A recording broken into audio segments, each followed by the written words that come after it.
बात स्थापना की है और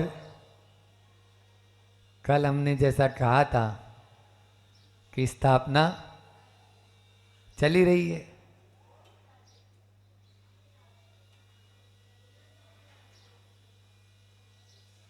विगत दिनों में सम्यक दर्शन के उन 8 अंगों के साथ में हमने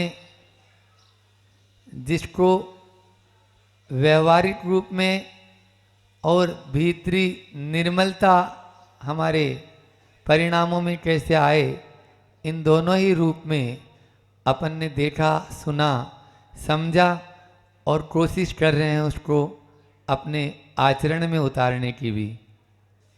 सम्यक दर्शन के उन 8 अंगों की जब अभिव्यक्ति होती है तो वह प्रथम संवेद, अनुकंपा और आस्तिक्य, जिनकी कल अपन ने चर्चा की थी, इन चारों को 4 अनुयोगों से भी जोड़ सकते हैं कि प्रथम भाव जब आता है जब प्रथमानुयोग का स्वाध्याय करते हैं, संवेग भाव आएगा जब करुणानुयोग से हम जुड़ जाते हैं, और अनुकंपा आए बिना नहीं रहेगी चरणानुयोग यदि हमारे भीतर आ गया, और द्रव्यानुयोग का स्वाध्याय हमें आस्तिक्य, पुण्य पाप, कर्म फल, कर्म, स्वर्ग, नरक, इन सब पर विश्वास कराता है। इन चारों अनुयोगों के साथ में यह भी एक व्याप्ति, कल हम बोल नहीं पाए थे उस समय, तो ये अपने पास में रख ली।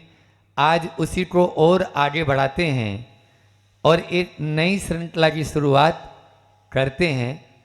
इस श्रृंखला में अपन इस जगत में देख रहे हैं, जैसे अभी मैंने द्रव्यानुयोग का नाम लिया, कर्म और कर्म फल, तो इस दृश्य जगत में देखते हैं तो बहुत सारी विविधताएं नजर आती है। कोई बड़ा है, कोई छोटा है, कोई अमीर है, कोई गरीब है, कोई जवान है तो कोई बूढ़ा है, कोई बहुत अच्छा गा लेता है, कोई नहीं गा पाता है। ये विविधताएं क्यों? प्रश्न उठना चाहिए, उठता है, और सोचते हैं कि जरूर इस सृष्टि का किसी ने रचना की है, वो बनाने वाला है। आगे फिर प्रश्न उड़ जाएगा, यदि ऐसा है तो उस बनाने वाले को किसने बनाया? और यह एक तरह से एक दूसरे की श्रृंखला चलती रहेगी, उसको किसने बनाया? तो ये होता है जब हमारे भीतर में इस संसार की विविधताएं हम देखते हैं और किसी एक सृष्टि को बनाने वाले को कर लेते हैं कि उसने यह सृष्टि बनाई। सुनने में बाहर लोक में आपने देखा भी होगा कि इस सृष्टि को कोई एक बनाता है, एक उसको चला रहा है और एक उसका संहार कर देता है। ऐसे 3 तरह के 3 व्यक्ति विशेषों को उसके साथ में जोड़कर चलते हैं। लेकिन स्वयं श्री कृष्ण जी जो हैं वो गीता में अर्जुन को उपदेश देते हुए कहते हैं, न कर्तृत्वम न कर्माणि लोकस्य सृजति प्रभु, न कर्म फल संयोगम स्वभावस्तु प्रवर्तते। हाँ, न कोई करने वाला, इस सृष्टि को कोई बनाने वाला नहीं है, न इसका कोई कर्म यदि आप कर रहे हैं तो उसका कोई देने वाला है ना, दूसरा कोई देने वाला नहीं है। और न इस सृष्टि को हम रचना कर पा रहे हैं, न इसको बिगाड़ पा रहे हैं। मतलब तीनों, सृष्टि को बनाना, बिगाड़ना और चलाना, ये तीनों हमारे हाथ में नहीं है। स्वभावस्तु प्रवर्तते, कौन कह रहा है? श्री कृष्ण जी गीता में संबोधन दे रहे हैं, ठीक है ना। उनके यहाँ भी इस तरह का आता है। तो इसलिए कर्तापन, स्वामित्वपन और भोक्तृत्वपन, इससे रहित होना ही हमारे ऊपर, और ये तब रहित हो पाएंगे जब हम वास्तविकता समझेंगे, ठीक है ना। तो फिर महाराज जी कौन चला रहा है, कौन कर रहा है। और वैसे भी आप देखो ना, प्रैक्टिकल भी अपन देखें कि अगर थोड़ा सा यदि कुछ एक घर चलाने में एक व्यक्ति को पसीना आ जाता है तो पूरी सृष्टि चलाने में उसको क्या हो जाएगा।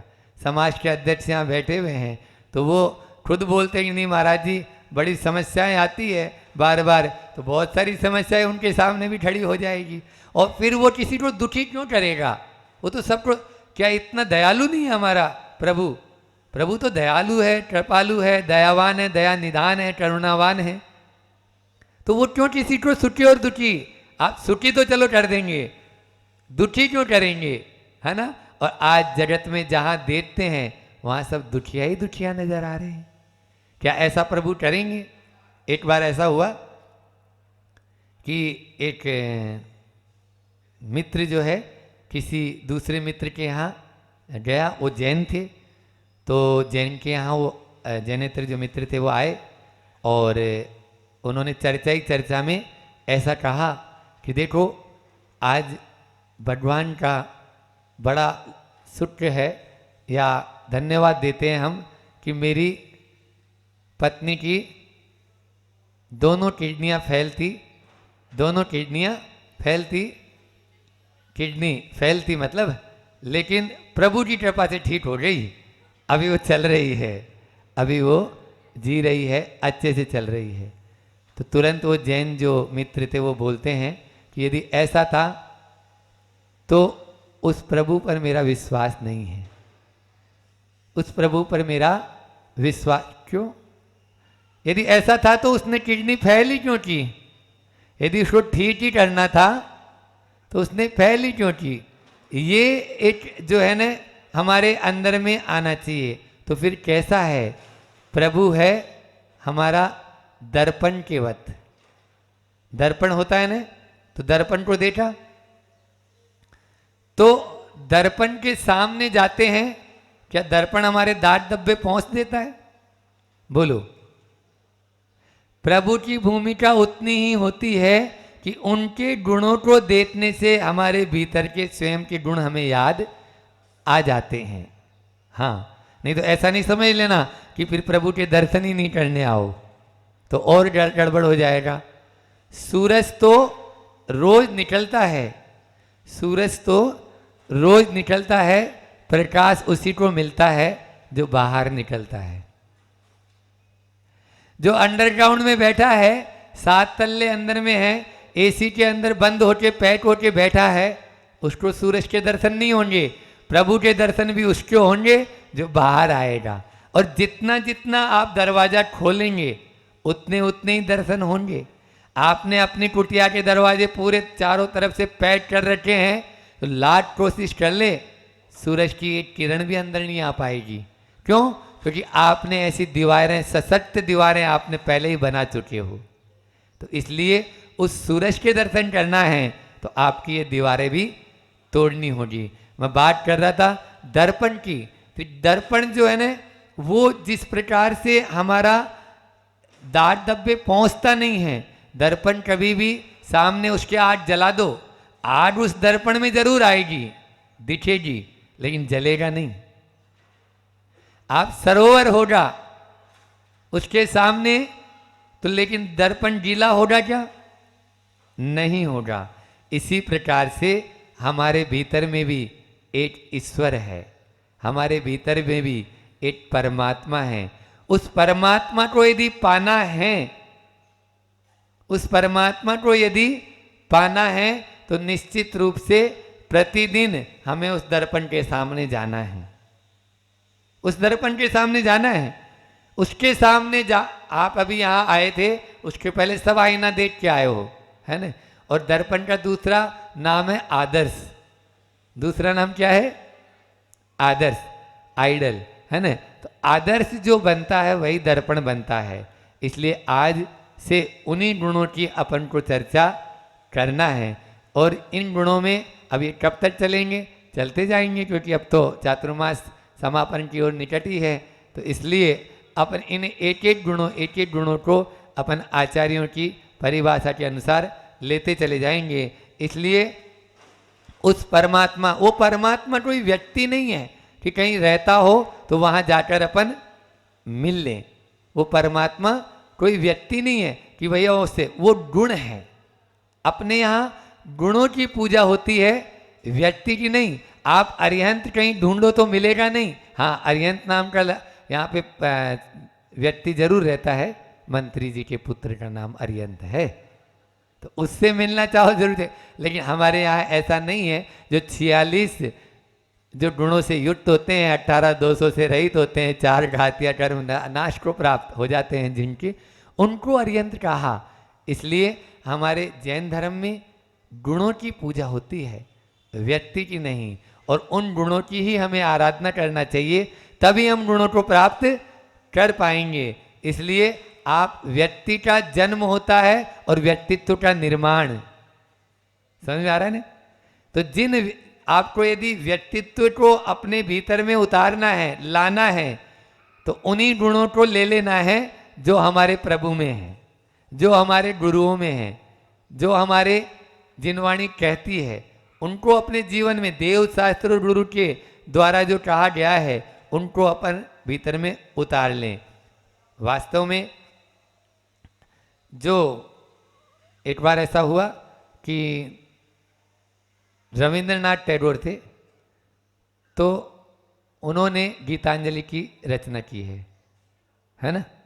तो गीतांजलि में उन्होंने प्रभु का गुणानुवाद खूब किया, प्रार्थना के रूप में भी किया और अन्य अन्य रूप में भी उसको उन्होंने बताया। और प्रभु ऐसा है, प्रभु के ये गुण हैं, जैसे अभी अपन गुरु जी की पूजा कर रहे थे उसके माध्यम से ही बताने थे। तो एक बार किसी व्यक्ति ने उनसे पूछा, क्या आपको कभी प्रभु का साक्षात्कार हुआ जो आपने इस तरह से वर्णन किया है? क्या आपको कभी प्रभु का साक्षात्कार हुआ? उन्होंने जवाब दिया, बहुत ही लाजवाब था, कि नहीं, मैं भी प्रभु की खोज में हूँ। नहीं, मैं भी प्रभु की खोज में हूँ। फिर आपने इतने सारे गुणों का इसमें वर्णन किया और ये, तो उन्होंने उस व्यक्ति को जो समझाने के लिए बात कही वो हम आपसे कहना चाहते हैं कि कोई चीज़ की प्राप्ति जब हो जाती है तो हम उससे हट जाते हैं। जैसे अभी छोटी सी बात ही, आचार्य श्री जी के पास में जब कोई भी पहुंचता है तो बोलते हैं, हमारे यहाँ हम सब की यही अभिलाषा, मंडी बामोरा में हो चौमासा, है ना? जाते हैं नहीं जाते हैं? बोलो, जाते हैं। और जगह जगह के लोग आते हैं, आचार्य श्री बोलते हैं, हाँ देखो देखो सबको, देखो देखो, ऐसा बोल देते हैं। यदि उनको मान लीजिए ये मालूम हो जाएगा अब तो महाराज जी मंडी बामोरा आ ही रहे हैं, क्या उतना उत्साह रहेगा? बोलो, उतना उत्साह रहेगा क्या? अब हम मंडी नहीं रहता है। हमने तो देखा ना, यदि एक बार कोई भी चीज आपके सामने डिक्लेयर हो गई तो फिर नहीं होगी, क्योंकि उसके पाने के प्रति उतनी इच्छा नहीं रहेगी जितनी पहले उस पाने के पहले थी। आप देख लीजिए, अपने मन से पूछिए। इसी प्रकार से ईश्वर को पाने के बाद में भी इच्छा नहीं रहेगी, और मैं तो कहता हूं कि होगी नहीं, क्योंकि ईश्वर को पाना ही इच्छाओं का समाप्त होना है। क्या बोला? ईश्वर को एक बार यदि जिसने पा लिया, उसके बाद में और किसी पाने की उसको इच्छा रहेगी ही नहीं। यह उनका रविंद्रनाथ टैगोर का जो जवाब था वो था कि वह भी ईश्वर की खोज में निकले हुए हैं, लेकिन वो बोल रहे हैं जब तक नहीं मिलेंगे तब तक हम उसको पाके रहेंगे, और जिस दिन पा लेंगे तो आत्मा और परमात्मा, अप्पा सो परमप्पा, आत्मा ही तो परमात्मा है, और इसको कहीं बाहर खोजने की जरूरत ही नहीं, वह तो हमारे पास में ही है। समझ में आ रहा है ना? तो इसलिए ईश्वर की खोज करना हमारे ऊपर है, लेकिन ईश्वर है कहाँ ये भी तो मालूम हो। ईश्वर है कहाँ यदि यही नहीं मालूम है। एक बार ऐसा हुआ कि मृग मरीचिका होती है, तो जैसे हिरण जो है पानी की तलाश में ढूंढता रहता है, लेकिन है उसके पास में ही, है उसके पास में ही। तो हमारे भीतर में ही वह ईश्वर बैठा हुआ है, हमारे भीतर में ही वह आत्मा है जो परमात्मा बनने की शक्ति रहती है, लेकिन अभी अभिव्यक्ति नहीं है। अभिव्यक्ति क्यों नहीं है? क्योंकि हम भी राग, द्वेष और मोह। वर्णी जी कहा करते थे छोड़ने के लिए 3 चीज है और पाने के लिए 3 लोट। ठीक है ना? 3 लोट के यदि साम्राज्य के ऊपर बैठना चाहते हैं, सिद्ध अवस्था को प्राप्त करना चाहते हैं, तो 3 चीज छोड़ना है। क्या क्या छोड़ना है? राग, द्वेष और मोह। ये छोड़ेंगे तभी होगा। ईश्वर का सहयोग जरूर माने, ईश्वर को खोजेंगे, लेकिन ईश्वर का सहयोग। विनोबा भावे का उदाहरण मुझे याद आ रहा है कि विनोबा भावे थे, वे अपनी माँ से कहते हैं कि माँ, उनकी माँ जब भी दूध जमाती थी तो राम का नाम लेती थी। दूध जमाती थी, दही जमाती थी तो राम का नाम लेती थी। एक बार जब वो बड़े हो गए तो पूछा, माँ मुझे ये बताओ दूध जो है वो जामन से जपता है या राम के नाम से? दूध तुम जावन में डालती हो और फिर राम का नाम भी लेती हो, तो ये तो सही नहीं है ना। हमें स्पष्ट करो कि दूध जावन से जपता है या राम के नाम से? तो माँ ने कहा, बेटा दोनों से। बोले ऐसे थोड़ी, दोनों से ही जम रहा है। तो फिर दोनों का क्या, राम का नाम भी लेती हो और जामन भी? हाँ, मैं राम का नाम इसलिए लेती हूँ कि कल सुबह प्रातःकाल जब अच्छा दही जमकर तैयार हो जाता है तो मेरे अंदर ये अहंकार नहीं आए कि ये मैंने किया, मेरे ये अंदर ये अहंकार नहीं आया कि मैंने इसको जमाया, क्योंकि राम के नाम से जमा है। और कदाचित दूध जम नहीं पाए तो मेरे अंदर में हीन भावना ना आए, संश्लेष परिणाम ना आए, डिप्रेशन में नहीं चले जाएं कि यह मैंने पुरुषार्थ नहीं किया था, क्योंकि मैंने तो जामन डाला था ना, मैंने तो जामन डाला था। अब जमा नहीं, कोई बात नहीं, हो जाता है, कभी कभी होता ही अक्सर ऐसा। तो इसी प्रकार से जब प्रभु की, हम ईश्वर की आराधना करें, प्रभु की आराधना करें, तो अपने भीतर में इन दोनों बातों को लेकर चलें, तभी हम आगे बढ़ पाएंगे। वह ईश्वर हमारे आगे बढ़ने में सहयोग करता है। दर्पण हमें रास्ता दिखा देता है, तुम्हें चलना ऐसे है। अब हम नहीं चल पा रहे हैं, ये हमारी कमी है। हम चल नहीं पा रहे हैं, ये हमारी कमी है। उस दर्पण की कमी है क्या? नहीं, उसने तो रास्ता साफ स्वच्छ बताया है, लेकिन उस रास्ते पर चलना हमको ही होगा, और चलेंगे तभी हम मंजिल को प्राप्त करेंगे। केवल बातों से मंजिल प्राप्त नहीं होती है। इसलिए अपने आप को आज से यह जो श्रृंखला हम शुरू करना चाह रहे हैं कि कर्म सिद्धांत पर अपन चर्चा करें। कर्मों को, कर्म के माध्यम से ही यह सारा संसार हमारा चल रहा है। हम जितना जितना या जैसा जैसा कर्म करेंगे वैसा वैसा ही हमें फल मिलेगा। मैं यहाँ बोल रहा हूँ, सामने कैमरा लगा है, उस कैमरे में रिकॉर्ड हो रहा है। मैं यहाँ जैसा बोल रहा हूँ वैसा ही वहाँ रिकॉर्ड हो रहा है।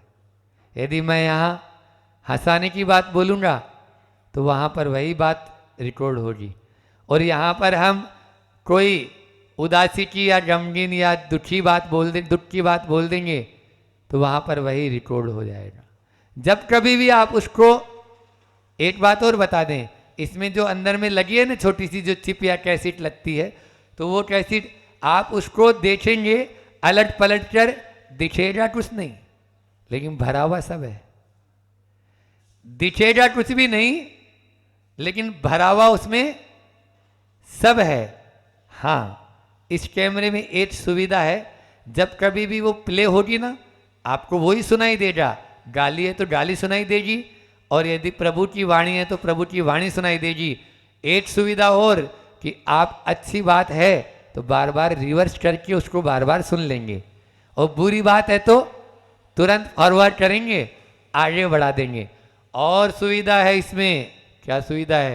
पूरी की पूरी कैसेट या चिप को डिलीट भी कर देता है। क्यों भैया, डिलीट भी हो जाती है ना, रोज डिलीट कर देता है और फिर नहीं भर लेता है। लेकिन सुन लो, ये तो बाहर का कैमरा है, इसमें ये सब सुविधाएं हैं, फॉरवर्ड, रिवर्स, डिलीट और अन्य अन्य। लेकिन ये जो भीतर का कैमरा लगा है ना, इसमें ऐसी कोई सुविधा नहीं है। इसमें तो एक बार आपने यहां से वचन बोल दिया है, उधर रिकॉर्ड हो चुका है।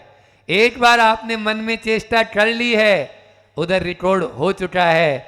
एक बार आपके काय के द्वारा वह बात हो चुकी है, उधर रिकॉर्ड हो चुका है। अब तो आपको वह फल देकर ही जाएगा। 3 बातें होती है, एक तो हम कर्म करते हैं, एक हम कर्म बांधते हैं और एक कर्म भोगते हैं। क्या बोला? एक कर्म कर रहे हैं, एक कर्म बांध रहे हैं और एक कर्म भोग रहे हैं।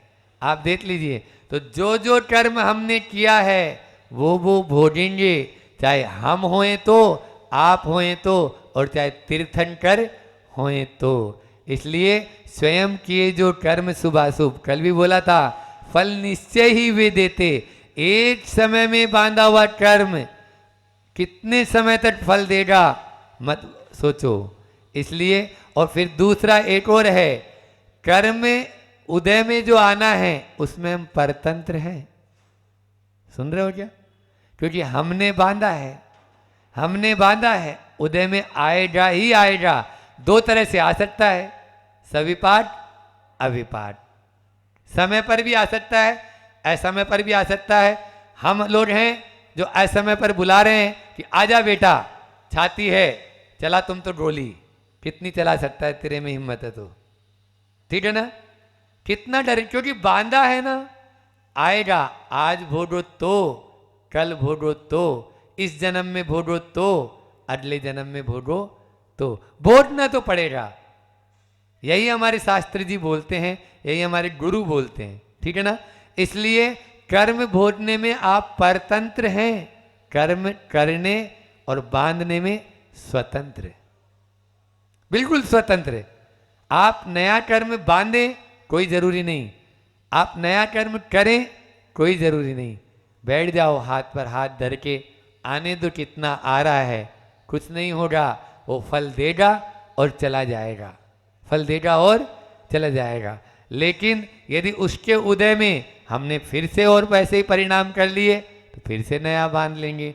इसलिए यह निरंतर रूप से चलता रहता है। और इसी चक्र में क्योंकि शरीर मिलता है, शरीर में इंद्रियां मिलती है, इंद्रियों से रागद्वेष होता है, इंद्रियों से विषय ग्रहण होता है, विषय ग्रहण होते तो रागद्वेष होता है, रागद्वेष होते हैं तो फिर से शरीर मिलता है, फिर से शरीर मिलता है तो इंद्रियां मिलती है, इंद्रियों से फिर विषय ग्रहण होते हैं, विषय ग्रहण होता है फिर रागद्वेष हो जाता है। ये तो चलता रहेगा। इस संसार चक्र को तोड़ना चाहते हैं तो कर्म के उदय में हमको समता भाव धारण करना है। वही तो महाराज जी नहीं होता है, बाकी सब हो जाता है, वही तो नहीं होता है। नया कर्म हम करें नहीं और पुराना जो बांधा है उसके उदय में हम संयम भाव रखें। अज्ञान और आसक्ति यही हमारे संसार के कारण हैं, और आचरण की निर्मलता, ठीक है ना, और समता की साधना ये संसार को छेदने के कारण है। आचरण की निर्मलता और समता की साधना, इन दोनों से हम छेद देंगे। लेकिन ये हमने सूक्ष्म रूप में बता दिया। देखो, संसार के कारण भी बता दिए और संसार को काटने के कारण भी बता दिए। लेकिन 3 तरह की बुद्धि होती है। एक होते हैं मंद बुद्धि वाले, एक होते हैं विस्तार बुद्धि वाले, है ना, मंद बुद्धि नहीं बोलेंगे उसको, विस्तार बुद्धि वाले, है ना, और एक होते हैं सूक्ष्म, है ना, चाहने वाले, और एक मध्यम वाले। मध्यम वाले को तो ऐसा है कि आप विस्तार से बोलो तो भी सुनना है, आप सब रोज आते हैं तो अब महाराज जी वो तो आपको बोलना ही और हमको सुनना ही है, सही समय पर आ ही जाते हैं हम लोग, ठीक है ना।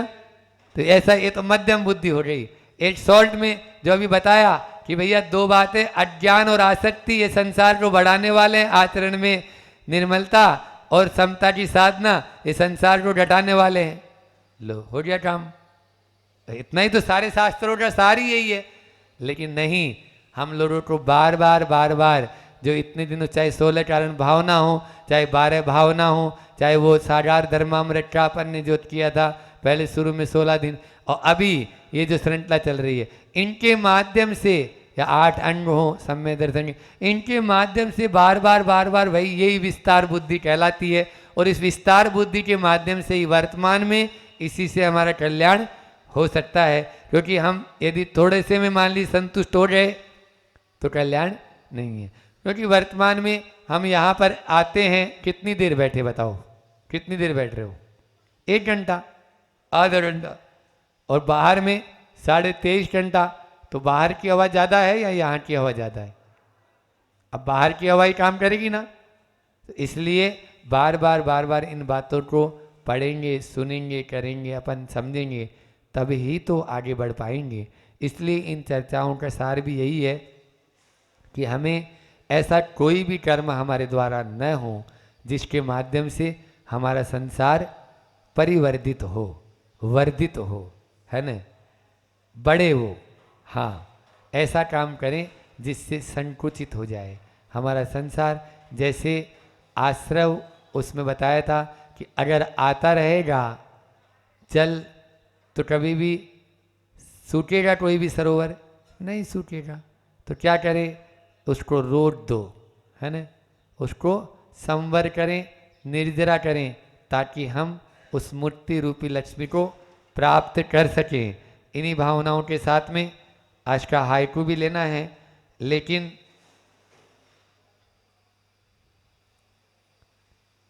संसार चक्र अभी बोला था, उसी पर आचार्य श्री का हाइकू है, ठीक है ना।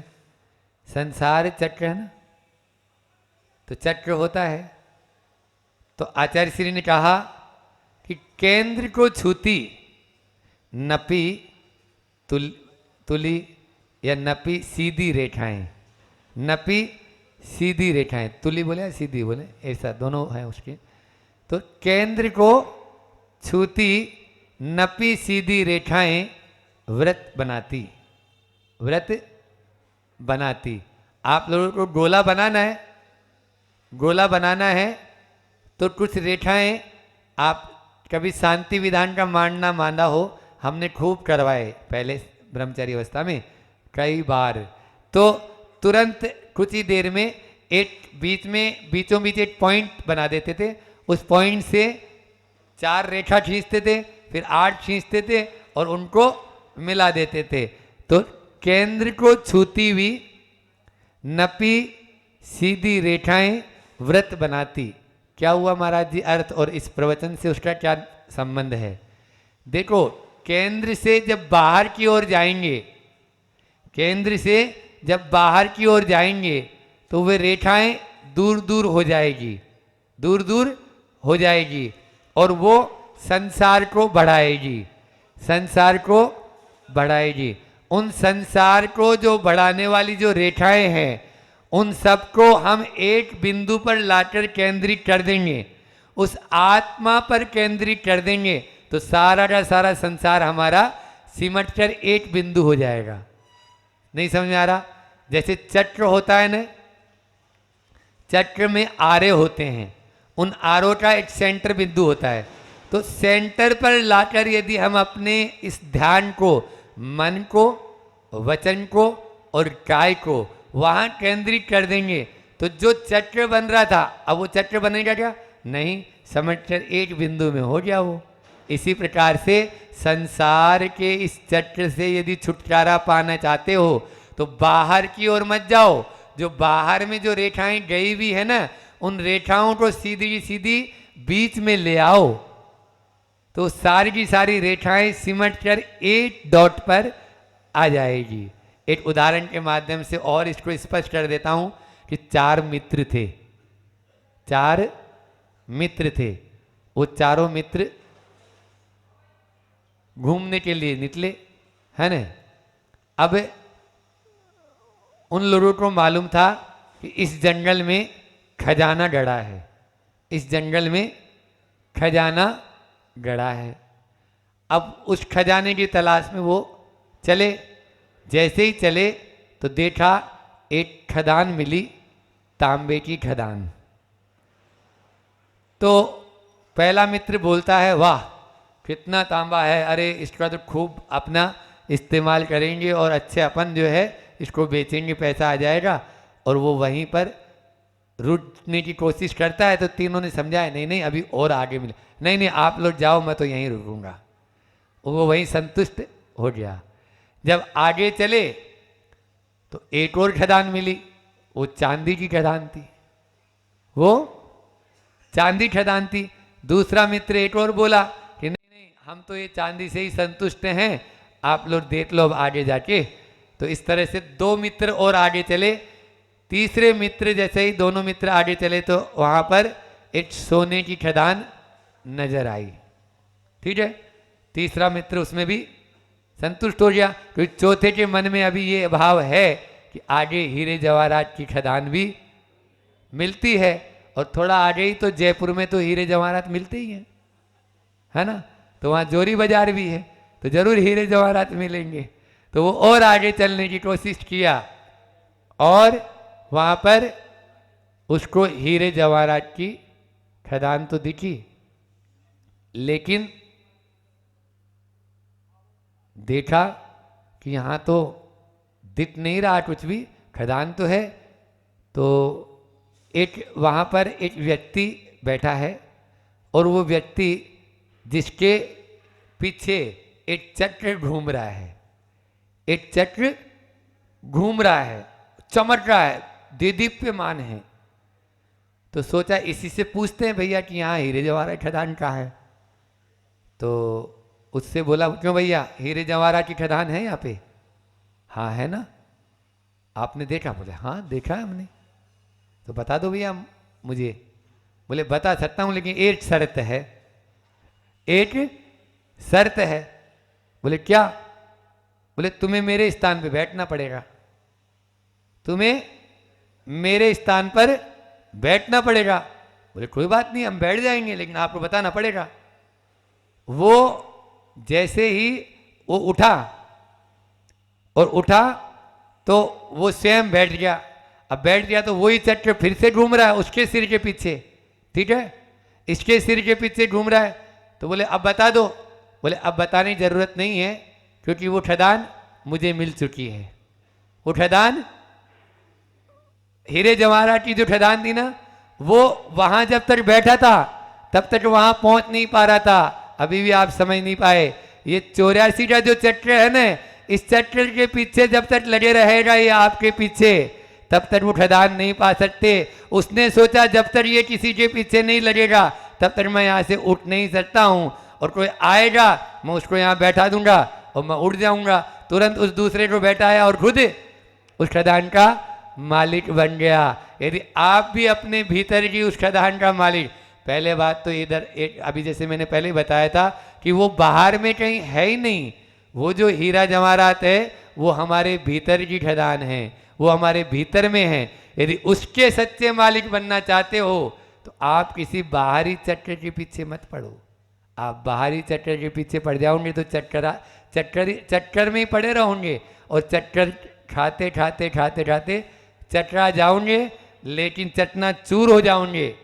लेकिन वो जो हीरा या वो जो जवाहरात है वो नहीं मिलेगा, क्योंकि वो कोहिनूर आपके भीतर है। क्या बोलते हैं, दिल खोजा सो पाइया, ऐसा आता है ना, जिन खोजा तिन पाइया, ऐसे आता है। और हम कह रहे हैं अपने भीतर में उस स्वयं को खोजेंगे, उसको देखेंगे तो निश्चित रूप से उसको पालेंगे। अन्यथा हम केवल मात्र और केवल मात्र, जैसे वो हिरण अपने प्राण गंवा देता है, जैसे वो श्वान अपने प्राण गंवा देता है, इसी प्रकार से भी हम अपने प्राण गंवा देंगे लेकिन मिलेगा कुछ नहीं। इसलिए आज अपन ने यही सीखा है, आज के इस पूरे प्रवचन का सार यही है कि हम ऐसा कार्य करेंगे जिसके माध्यम से हम आगे की ओर बढ़े, पीछे की ओर न जाएं। हम उस आत्म तत्व को पा सकें, उस आत्म तत्व से दूर न जाएं, उस आत्म तत्व से दूर न जाएं। दूर जितना जितना जाएंगे संसार बढ़ता चला जाएगा, पास जितना जितना आएंगे संसार घटता चला जाएगा। इसलिए केंद्र को छूती नपी सीधी रेखाएं व्रत बनाती। इस बात को याद रखकर हम भी आगे चलेंगे। इन्हीं भावनाओं के साथ में हम अपने शब्दों को विराम देते हैं।